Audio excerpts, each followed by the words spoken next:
Hey, Pete, it's good to see you. We have some big news today. Secure Act 2.0 finally passes. This will bring about a lot of changes to retirement account rules. So, we're breaking down some of the big takeaways, including some unique opportunities and some changes to tax planning.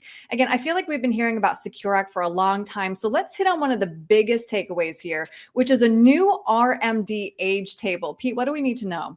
Yes. So now they're pushing back your required minimum begin date if you were born before 1960 to age 73. So if you were going to turn 72 in 2023, you now have another year to wait.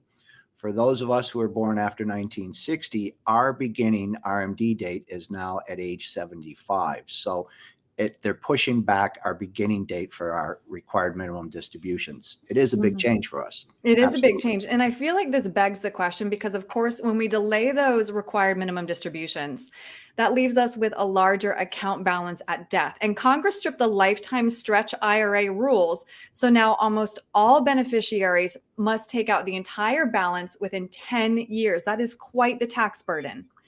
Yes. So our government, through all the tax breaks that they've given us, are now looking to raise revenue. And Yep. one way that they did that is stop the stretch IRA for our children's to take over our IRAs, and they have to take it out over 10 years.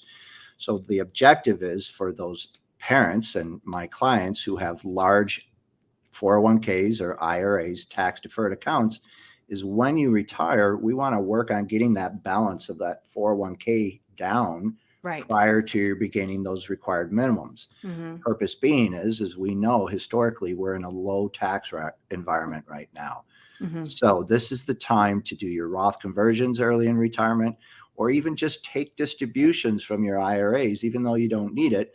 But with our tax planning, we're always looking into filling up the tax bracket that you're in. So if you're in the Right. 12% tax bracket and we got another $10,000 before we go into the 22, take that IRA money out at 12% because in the future it could be 15, 18%.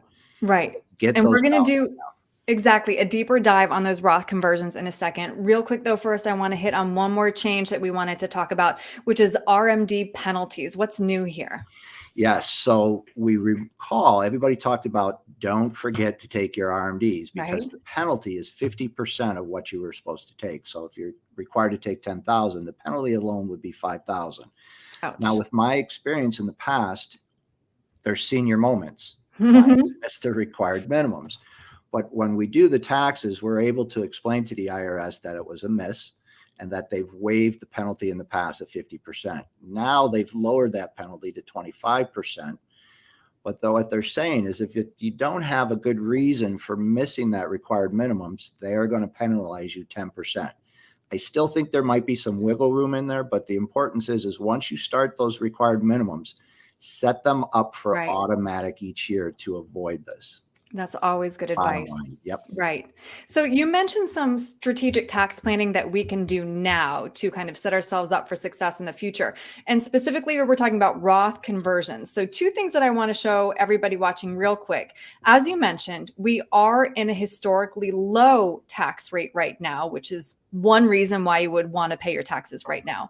But, Pete, if I'm trying to determine if a Roth conversion is right for me, what should I be considering? Well, the first thing that I would recommend is if you don't have a Roth, start one because there is Yeah. a 5-year wait until you can get that tax deferred growth.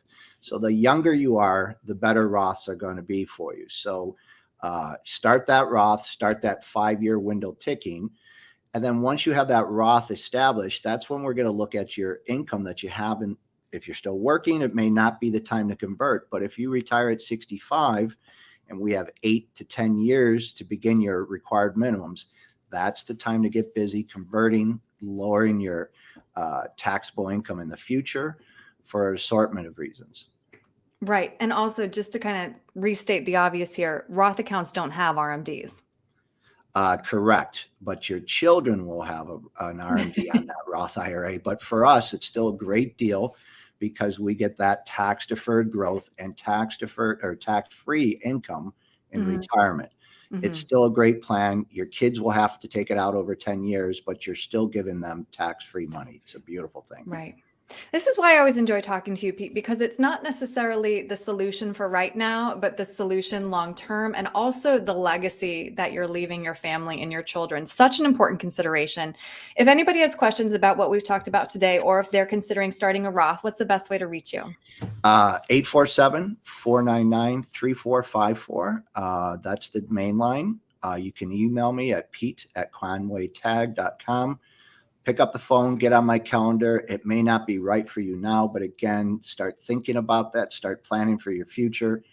Less taxes are always the best way to go. Always win. Yes, absolutely. Pete, thank you very much. Thanks, Erin. Be well. Bye-bye.